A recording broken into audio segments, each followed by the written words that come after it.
मिठियाणी में रिपोर्ट कर रहा है Zamar Syed Zulfiqar Ali Shah. Mithiani Sindh press club register जे नए साल 2026 जी चूंडुनि बाबति अहम इजलास साबिक़ सरपरस्त आला साबरी अब्दुल जब्बार कुरैशी ऐं साबिक़ सदर ऐं सीनियर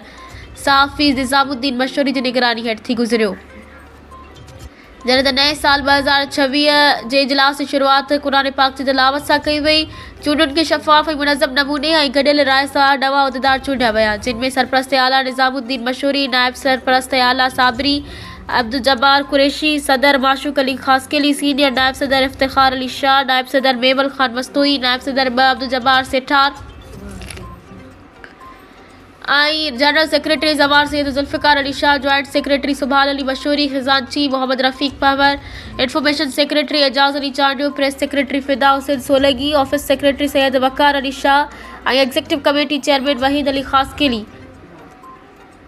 ऐं मेंबर आमिर अली मशहूरी ऐं मोहम्मद अशरफ सोलगी ऐं सैयद वक़ार अली शाह शामिल आहिनि। ॿी तरफ़ नवनि चूंडियल उहिदेदारनि खे गुलनि जी मालाऊं पाराए ख़ुशी जो इज़हार कयो वियो ऐं सदर माशूक अली ख़ासकेली खे पारां सूमरी सथ जे मान में लंच जो एहतमाम कयो वियो ऐं दुआ आलम इस्लाम ऐं सिंध प्रेस क्लब मिठियाणी जी कामयाबी लाइ दुआ घुरी वई।